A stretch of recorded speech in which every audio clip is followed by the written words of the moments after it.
Welcome to this live learning event. My name is Mark Chapman. I'll be your host for today's event, and I'm from the I Do Society. And for those of you who are watching after or who are just joining in, if we haven't met yet, I want to share a little bit about the I Do Society and why we do these live learning events.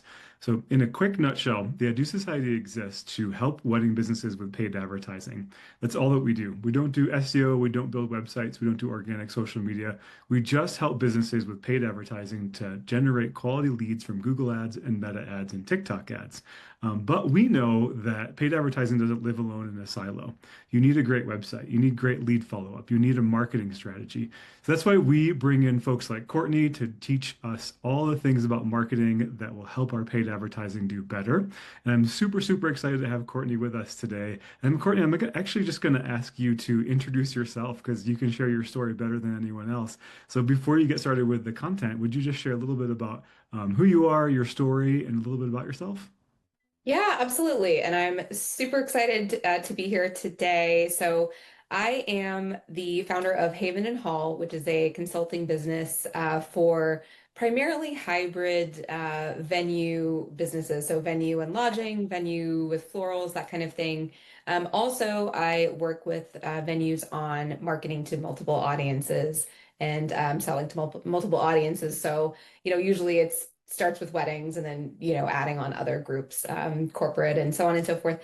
But I've been in the event space now for about, gosh, 11 years. I started in the venue world, more so in hotels, so I have a lot of that lodging background, but I have worked for independent properties. I've worked also in rentals and florals a bit, and most recently was in tech. So I was at IO Planner and learning a lot more about kind of just the business side of things and working with event pros, and really fell in love with working with event pros and wanting to help them make the best of, their time and efficiency and marketing and selling in the best way.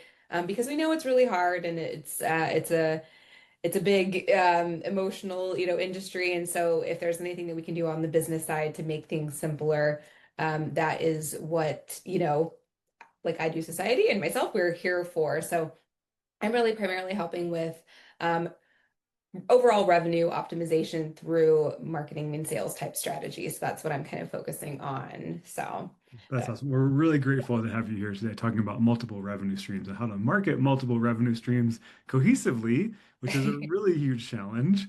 So yeah, yeah. thanks for being here. Thanks for sharing your story. And let's dive right in. Let's learn something. I Yeah, love it. absolutely. All right. Well, let me share my screen and just let me know. Is everything looking okay there? Got it. We can see it. Awesome. All right. So let me jump right in then. So I'm going to start with sort of painting a picture, and this may sound a little bit familiar to you. Let's say you have a gorgeous venue, and you're primarily hosting weddings. You might also be offering florals, maybe focusing on trying to fill those gaps midweek with corporate business. Maybe you've added even a bar program lately to try to scoop up some of that missed revenue. I know a lot of venues are doing that the past few years. You're active on social media, you're putting out content. A lot of it's, wedding related still, but occasionally there's a corporate post, maybe a floral arrangement, a note about your bar program. You have an email list, you really are showing up in all the right ways. But, maybe your wedding content sounds like one brand, your corporate posts or reach out efforts are kind of done like a one-off. We see that a lot. Maybe even looks like a different, from a different account. I know with bar too, sometimes it's hard. We don't even necessarily want to market that because it makes us sound like, oh, that's an added expense, right? So you're doing a lot of the work, but it's not necessarily connected. It's not as cohesive. There's not a single thread. Um, and so it could be that your client, or a potential client is trying to follow along and maybe is interested, but they might end up opting for a different option, a different venue that matches their budget or vision better. And you're thinking, well, we have all the same types of things, or I could have done, the same thing. So everything feels hard. It feels like you're working, maybe harder than you need to. Every campaign is kind of starting over. It's really, pushing the mental capacity, and every audience is sort of getting different versions. So, I think a lot of this, yes, we know some of this is bandwidth. That's a whole other topic for another day. But really, it's a clarity problem. And so, a lot of times with these multi-service or multiple audience businesses, there's not necessarily that strong foundation that it needs, that the business needs to grow and to help these revenue streams really just complement what you're doing instead of almost sort of take away from. That's kind of what we're going to be addressing today. So we're going to be talking about how to fix this. So going over what marketing confusion is costing you.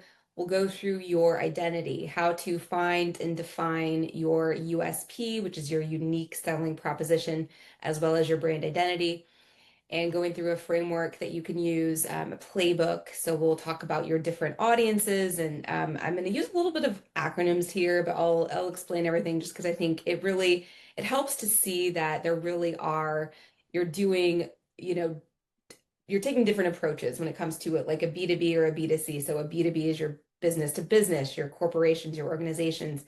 B2C, business to consumer, your weddings, your social, your birthday parties. It really is a different marketing approach.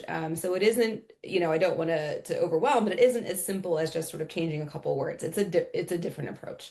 So we're going to talk about that and just how to put it all into action, so that you can walk away with some next steps here. So what is confusion actually costing you?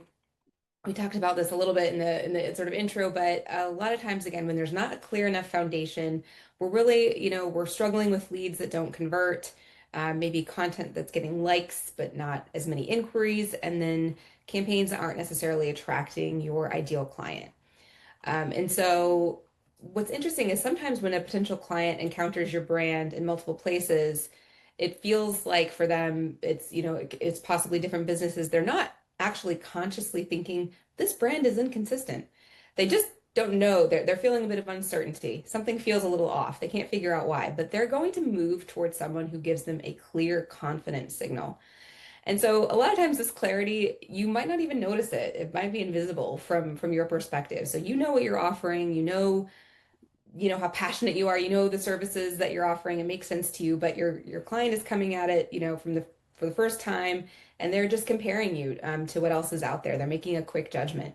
So again, this is why it's really important to fix that ultimate foundation so that all of this gets a lot easier. So let's talk about again the first set of terms here, your USP, and you guys have maybe heard this or talked about it in other marketing courses, but I really wanted to hone in on this because I do feel like, especially with marketing, again, multiple services, multiple revenue streams, if you're not honing in on this and really focusing on that unique selling proposition and your brand identity, you're going to have a tougher time. So let's talk about this. It's a specific combination of qualities that makes you the obvious choice for the right client. Your USP is a distinct, clear statement of kind of what is making you, better than your competitors. And so this is not a list of amenities. This is not a list of all of the things that you offer and square footage and size and all these different things. It's a clear answer to why are you as a venue the right choice, and specific enough that the right person hears it and thinks that's exactly what I've been looking for. Brand identity is how that difference feels. It's the personality, the voice, the visuals, the emotions.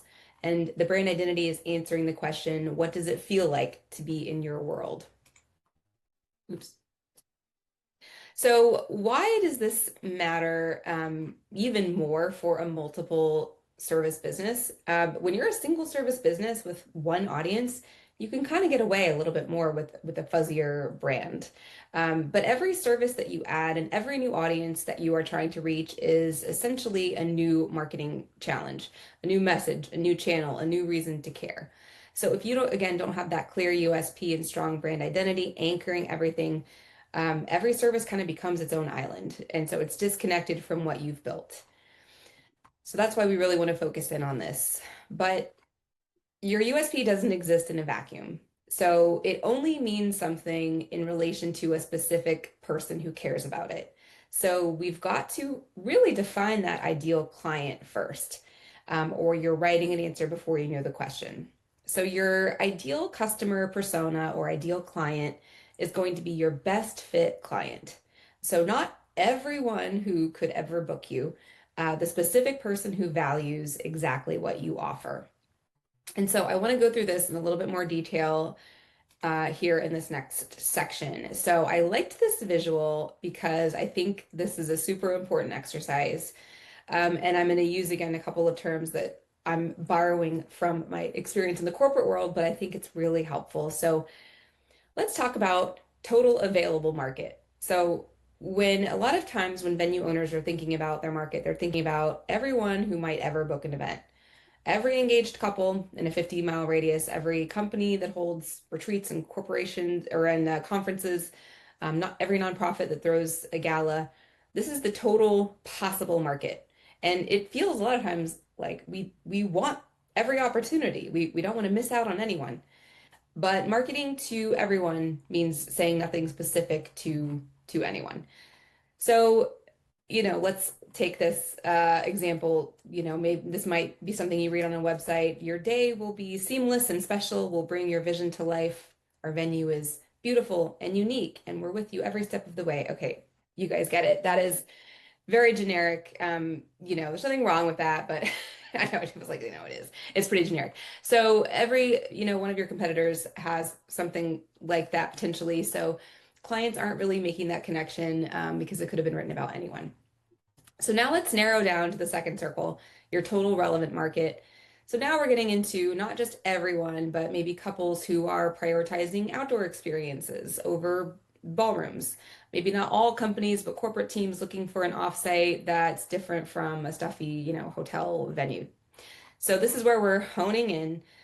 But even further, now we want to get into that ICP or ideal client or ideal customer persona. This is where we get really specific. So not just outdoor wedding couples, but busy outdoor enthusiasts who don't have time to coordinate or desire to coordinate multiple vendors who care deeply about their guest experience and who will pay a premium for an easy experience that is really focused on enjoying nature and the environment around them.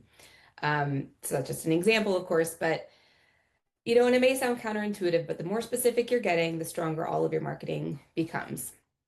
Because when the right person finds you, they don't think, "Oh, this could work. Maybe this will be a good, option for us." They think, "Oh my gosh, this is exactly what we've been looking for." And it just makes total sense.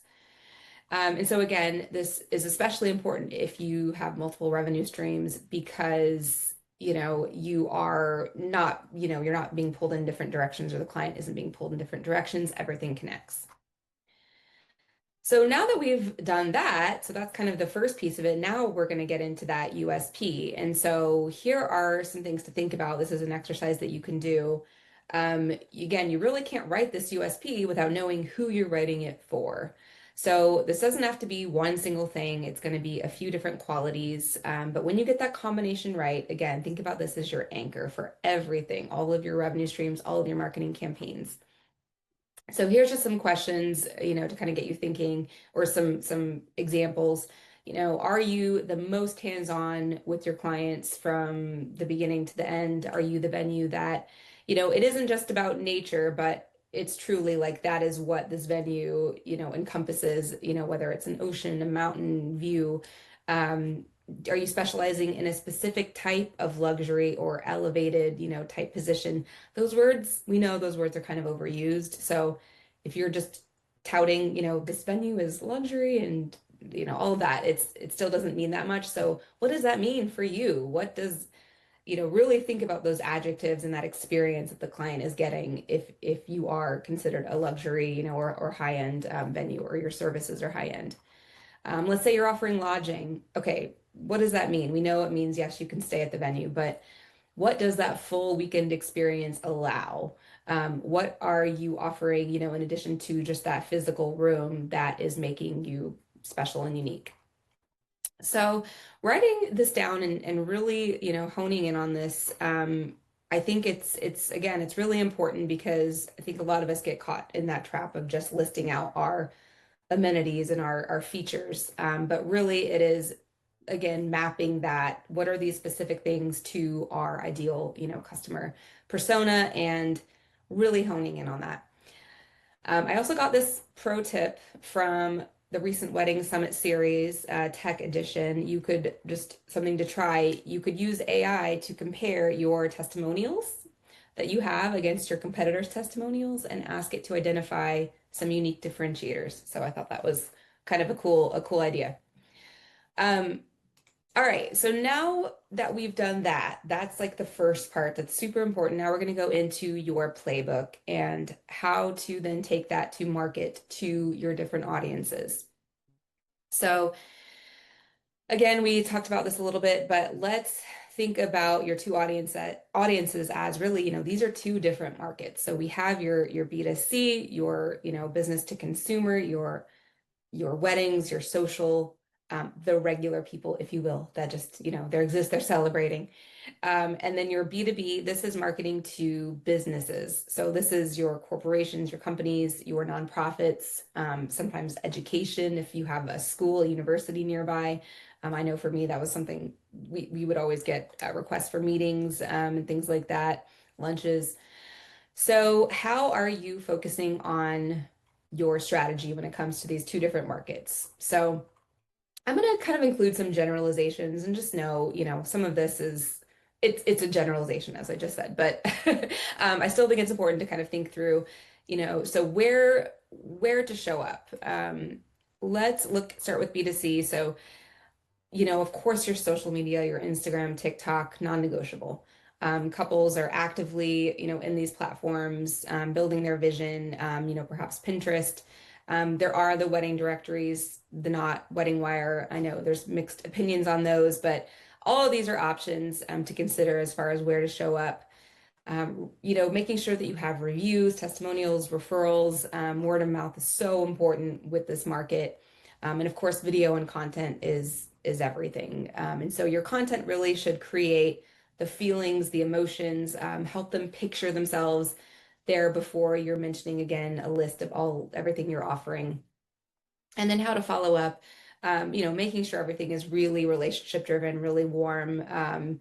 Also, think about how they want to be communicated with. A lot of times now I see, like in lead forms, ask them, do they prefer to be texted if you have the ability to text, versus calling or, even emailing. Everything's sort of shifted a little bit the past few years. So all that is super important with your B2C market. And again, a lot of it is just making sure that you're targeting to those, couples or whether again it's birthday parties, anything like that. Versus B2B, which is going to be, these folks are in solution mode. They oftentimes are not, typically with a lot of venues, you're not working with a true meeting planner. You might be if you're doing conferences, but it's usually going to be like someone from HR or an executive assistant that's sourcing a venue for an offsite or a meeting or a dinner, and they need to solve a problem. They need the logistics, they need the size, they have a budget, they need to look good for whoever, the head of the company or whoever is, approving this event. So function really comes first. So it's super important to show up in search, to be findable. They've got to be able to find you. There are some platforms. LinkedIn is a huge one. It might be something you haven't thought about, or you may not even have a LinkedIn page. We're really talking, this is probably like next level, but if you really want to focus on that B2B and getting corporate groups midweek, focusing on your LinkedIn and your outreach. So reaching out, making sure your sales team feels enabled and equipped to be able to do outreach and talk to local, in your city, the big businesses that are doing meetings. I mentioned universities, going to local chamber mixers or events. So outreach is a lot more important here. Of course, with B2C, you're still, you're building relationships with planners and things, but I think for B2B, this is going to be a lot more important. And then there are also, this may be a term you're not familiar with, but DMCs, this is a destination management company. DMCs get hired by big companies, whether or not in your city or even across the US, to hold events and offsites and big dinners and things like that. So if your venue holds 200 people, you could be a great option for an offsite dinner. So DMCs need a list of these venues. They need to know who to call and who to refer to their clients. So that's something to keep in mind as well. So again, the point of this, I'm not expecting you to remember all of this, in this moment, but there is a different type of strategy, and it is important to be present where these companies are finding this information. And also just making sure, I really wanted to point this out, your website, I see this a lot with, wedding venues where the website is all about weddings, of course. And there might be a tiny little section that says corporate events, or it might be just even hard to find.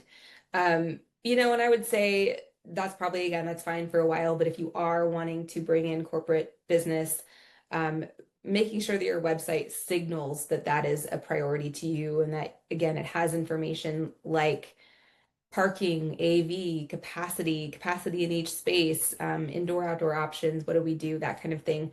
That really signals again that that is something like this is a venue for, that meets my needs. It's not just sort of an afterthought. Um, all right. And so I think, let me just show you this example. I thought this one was really good. And again, you don't have to revamp your entire website right now or anything, but you can see with this one under gatherings, there's weddings, executive retreats, vacation rental, premium experiences, but they all look equal. So they all look like there's an equal place here for these types of events. It even lists it in this header here: historic private estate for refined weddings, executive retreats, and ultra luxury vacation stays. So you can tell there's equal priority there. So just something to think about. All right, and then going into marketing multiple services. So I had to just sort of include this here. You may be talking about your multiple services as all inclusive, or if you are offering florals, catering, whatever that may be, and there's nothing wrong with that. But don't just fall into that trap of thinking, we're just all inclusive, or everyone wants all inclusive, because that's not the case, in a lot of instances. So um, we want again to think about your ICP, your ideal client, and what they are looking for, and your brand identity. So we want to be thinking about all of the things that you're offering. Is this, something that really is in line with that, or is it a generic add-on? So we want to make sure that we are focusing on that. So, like for example, let's say you're a converted warehouse venue in a creative downtown district. You have exposed brick, cool lighting, florals or architectural and sculptural, unexpected textures everywhere. The cocktail program is equivalent to the best bar in the neighborhood. Planning is direct and collaborative, built for creative couples who know what they want. I kind of just made that up, but it's very different than, we are all inclusive and we have a bar program and we have florals, which no one would say it like that, but you get the point. So it's still in line with what your identity is. All right, so let's talk about what this looks like in practice. So positioning. So again, leading with your brand identity, not just the feature list. Every service description on your website, proposals, social should have the same voice, same aesthetic, same language. Showcase each service in context. So not just a standalone product shop, but as part of the full experience you're creating. And then again, how do we introduce this to clients? We're not listing the full menu of everything. We talked a little bit about with corporate clients, it's really about solving their biggest problem. So talking about that first versus again, we're just all inclusive, assuming that matters to them. Um, and then how to build content around each service. You really want to give each service its own focus. So again, it's going to be in context with everything, but really highlighting, again, showing that you're prioritizing your florals, your bar program, filming behind the scenes, a planning process walkthrough, making sure that there's that equivalent weight, to all of these things. And then collecting testimonials that speak to each service. The florals felt like they grew there, is more powerful than everything was beautiful. And one other thing to think about, how you present your services matters from a pricing and packaging standpoint. So if your venue is elevated, nature first, you don't want to list floral add-on $500. Well, that sort of undermines what you were doing before. So thinking about how they're packaged, how they're named, the pricing level, um, all of that matters. It communicates something a little bit different. So when your identity is clear enough, these services, they don't necessarily need to be sold or pushed. They're going to become the obvious next step. And so you want your client to think, you don't want them to think, oh, they also do florals. It's, of course they do florals. That makes complete sense. Excuse me. And I did want to mention super quick too, there is a time and a place for a sub brand if you offer florals or catering and you want to do offsite business. I'm not gonna sit here and say there's never a time and place where you would have a sub brand or a different logo or a different website. But I would still argue that there should be a connection. There should be a brand identity or a personal identity connection there with those, because I have seen that done really well. So just something to consider as you're building out your business. So last couple of things, I wanted to just show this example. I just found this florist and I thought they did a really good job. It's very obviously artistic, art forward. But I thought across their website, I just snapped some pictures here and you can see, like to me, it was just very obvious. It was the same brand across everything they were offering from corporate to wedding florals. So I thought that one was kind of neat. Um, and just on that point, when it comes to photography, this is something I see all the time too, making sure that your imagery, like take the time and invest the budget to get imagery of corporate setups, of your different florals, not just taking pictures with your phone, just like you would invest in a staged shoot for weddings, invest in those same things. People can tell when it's an afterthought. So just putting that out there. All right, so kind of just wrapping it up, putting everything into action. I just wanted to kind of recap the top 5 things. So starting with your market, not your marketing. So figuring out that ideal market, figuring out, not just everyone who could book you, who is that specific person, absolute best fit client, and then defining that USP and brand identity. Um, Writing down, make yourself do this exercise, write down those qualities and make sure that, that you feel like this is being communicated through your brand and what's on your website and in your marketing. And then mapping every service back to that anchor. So again, the multiple revenue streams, every service, the client isn't just buying a bundle, they're buying deeper into a point of view that they already trust. And then adapting that expression, but not your identity for each audience. So really thinking about how are you talking to your B2C, your weddings, your social, and then your B2B, and making sure that you're focusing on solving those problems and communicating and finding, being found in the ways that, places they're looking. And then letting your services sell themselves through your brand, not just marketing them as an afterthought. So making sure that it's part of this ecosystem.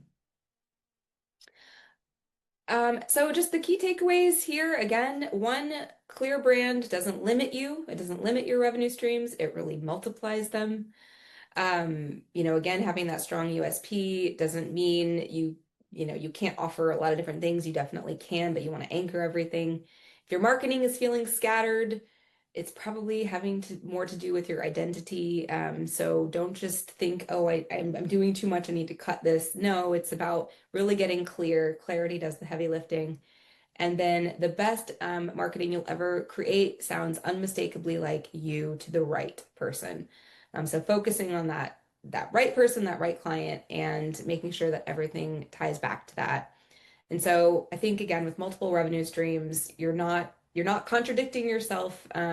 It's really creating a competitive advantage for you if done, I think, in these ways that we kind of talked about. So that was the gist of it. So I didn't know if there were any questions. I know I went through a lot and a lot of acronyms, which everyone might have been rolling their eyes, but it is important, I think, when you think about how to set yourself up for success. So happy to Yeah, happy to please answer any drop questions questions. into the chat. We want to hang out. We've got Courtney's time and she's got so much knowledge. So if you're joining us today, please drop questions into the chat if you're joining us live.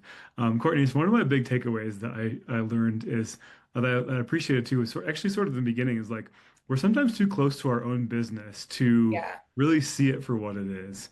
And that is like not only like one revenue stream, like let's just say weddings, but you're too close to your own business to see all the revenue streams for what they are.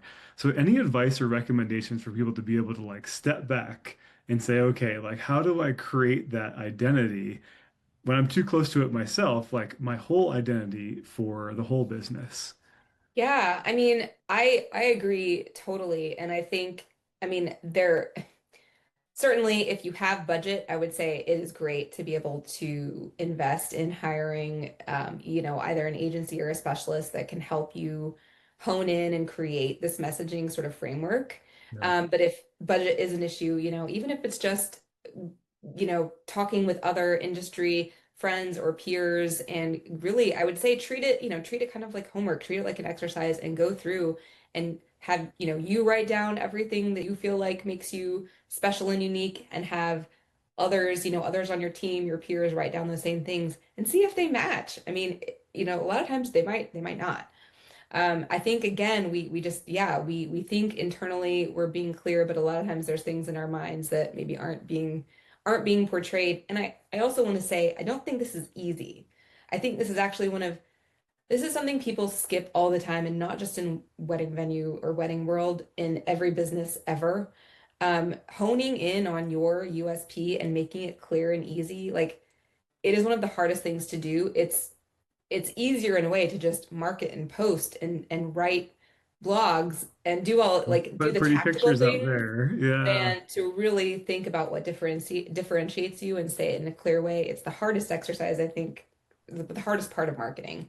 Yeah. And so I think, like I said, it's just making sure you're recognizing, like, am I spending time on this? Am I giving this, the attention it deserves and needs? And then, yeah, I think going through that exercise with others, either a professional or at a minimum your, team, peers, industry friends, is super important. There's a book I read recently about business growth, and the takeaway, the big picture takeaway from the book is that different is better than better. And a lot of Yes. wedding businesses get really caught up in saying like we're the best service experience, we're the best this, we're the best that. But like being the best is this really like unquantifiable variable standard Yeah. in people's minds that like the best for someone could be here or the best for someone could be there. But the book studied thousands and thousands of businesses that grew well and grew fast, and the data showed that when you determine what makes you different and you promote what makes you different, and I'm going to replace the word different with unique for what Courtney shared. When you promote what makes you unique, that actually is what gets more business and more growth. And I think that's what you shared here is like you need to identify what makes you unique. And to your point, I think it is really hard for businesses to say, okay, I have multiple revenue streams. Like, how do I wrap those into one to say that I'm unique? But you shared a really good example from that one website of like they shared the different revenue streams for that venue on the homepage as the headline. It's like Yeah. weddings, events, and luxury stays and things like that. Really, really hard to do. So I appreciate that you brought that to light because I think when people don't do that, they're leaving money on the table. You're Right. pigeonholing yourself. And I think, one thing too, I think people might worry, okay, if I have been doing weddings all this time, but now I'm doing corporate, or I need to focus on corporate business to fill, to help me with revenue and fill my midweek business. People are going to think that we don't care as much about weddings, when really that's just not the case. I think it all depends on how well you're still focusing and promoting weddings. Are you going through the right channels? Do you have quality photography? All those things. It doesn't take away from, again, I think it just, don't be worried about that. But yeah, I do feel like if you do it well, and you're keeping, oh, I know what I was going to say. I was using the word unique. I also have to say this too. It Finding your USP and finding what makes you unique doesn't mean that you're the only person ever who does this. Because Mhm. a lot of times that's not the case. So I think that's why it's a combination of things. Like, you're not going to be the only mountain view venue out there. Like, trying Yeah. to be like, oh, what do I only do that no one else does? Like, that's also stressful. So I think it's more about, yes, we have these gorgeous mountain views, but also we do this because we know that our ideal client loves the mountains, and we also offer this extra something something, whatever that may be. It doesn't mean that you have to be like the only unique, venue doing something. That's too much pressure on That's yourself. So fair. it's really Yeah. the combination. And again, it's about, how are you finding that right client, and how are they thinking this is like the good fit for me, not just this is the only one out there. So yeah, I wanted to mention that too. So I love that. You actually shared that I think there are five different things, like five different steps for people to take. But just for like one major takeaway from today. Like, I'm a venue owner, we've got multiple revenue streams. It's all confusing in my head because I'm too close to my own business to really be able to communicate it how it needs to be communicated. What's like the one thing that someone can do after watching this, like the next step that they could take and spend 30 minutes on it and come away with something valuable for breaking those, like just promoting the multiple revenue streams? Yeah, I would say, I mean, we kind of said this, but I would say it's really important to go through maybe like an audit process and have Mhm. someone, at least one other person, look at your social, look at your website, recent emails, look at your imagery, um, and just sort of make observations about what they're seeing from, from their perspective. And I think it's just so important to be able to question ourselves and not just sort of again make these assumptions. Because it may be that you are thinking, okay, well, we're really like our venue really it's great for creative art, art focused people or couples or whoever it may be, and you have selected certain imagery, and someone else might say, well, I didn't, I just didn't get that vibe. So again, it's not that there's a right or a wrong. I think it's just, again, I think we're putting a lot of things out there into the abyss, if you will, and we're getting inquiries.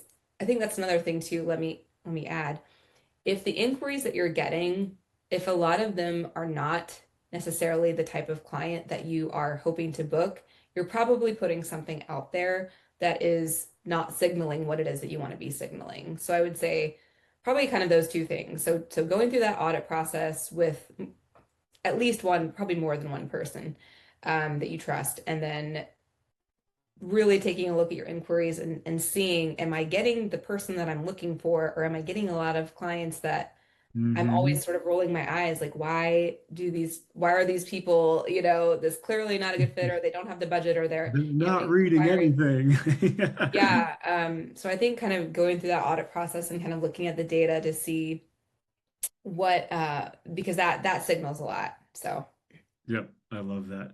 So like I want to take it one step further with the audit process because I know in our world, like you can have your friends and family say, hey, what does our website look like to you? Does it yeah, communicate what it needs to? You can have your team, if you have employees, you can have them audit as well. Have like past clients audit, literally everyone at different stages or different people in your orbit because you're going to get different answers and you'll probably get some common themes.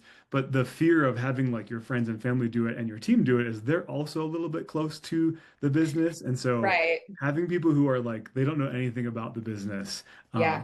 or people like yourself, which someone asked in the chat, actually, Maria asked, can Haven and Hall team conduct that type of audit? Is this something that you Oh, actually offer?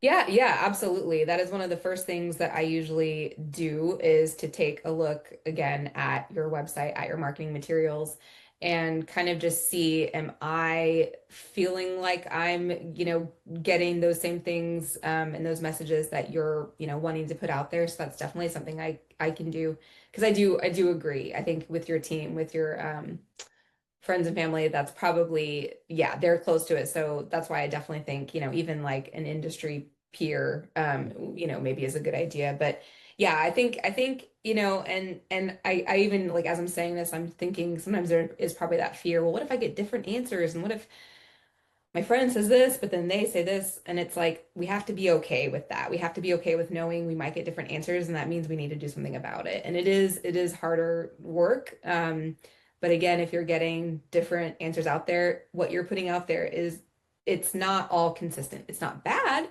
but Yep. it's not all consistent. So we want to be looking at that. And again, like I said, this is one of the hardest things to do. And everyone always uses like Apple, I think, as the example of this, where it's like Apple, it's just it's such a strong brand, so that's like the extreme, but you just get it. Like everyone just knows what Apple stands for, and it's simple and beautiful. And I mean, you might not like Apple, but I think we all Yeah. get like the brand, and it's and Yeah. it's a hard thing to do. It's a hard thing to put out there, like this is what we stand for. Um, Especially because there's so many venues, there's a lot of venue saturation, but again, that's why I think focusing on it and then revisiting it. Let me add that too. I think revisiting it, don't just do it once and let go of this process forever. revisit it, once a year or however often and make sure like is what we're putting out there all back to our anchor and what we stand for and what we're putting out there. And if it doesn't, are we chasing trends? Are we trying to be something we're not? We all have done that in the past, and I think so. Going through that process more than once is important too. But I this, love that idea of an annual audit. Like make it yeah, an annual thing. That's such a great idea. And Maria is also sharing friends and family also may not know what they don't know. And if they're familiar with us, oftentimes there's blind spot to what's missing because the familiarity and emotional bias. That's so true. And I was actually going to ask you, Courtney, I had that same thought, Maria, in my head. I was like, if you're asking these different groups of people, who would you put more weight to? And Courtney, I would love your take on this because I think I would probably put more weight to people who don't know anything about my business and what they think yeah, versus my team or my friends and family. Because I know my team and my friends and family, they love me and want to make me happy. So they're going to say certain things. But if someone doesn't know you and they don't have any emotional weight right. in the game, maybe is there more weight to what they say? Yeah, I mean, I guess it depends what the responses are. If I mean, I'm trying to think of an example off the top of my head, but I mean, yeah, if friends and family are saying something that's just what, they think you want to hear, that's obviously one thing. But it could be that their genuine perception is that, oh, it looks like it is all, it's all inclusive, it's all convenient. And then, someone else might say something. It doesn't mean they're wrong. I think again, it's like what words are we using or what images are we using to have them think that? I think it just depends on their answers. Like, Yeah, so it's just a matter of, that's it may still be worth doing, just because I think it's good to hear. And again, there's no wrong answer. I think it's yeah. just what is it that you're coming back with? What is it that you're coming back with? And if we're hearing these things that aren't aligned, then I think it's all valuable, feedback. So, Yeah, that's really, really awesome. I love it. If there's any other questions, please drop them in the chat. We're almost at 45 minutes, so we're going to wrap up. But how do we go about getting a proposal from your team to conduct an audit from Maria?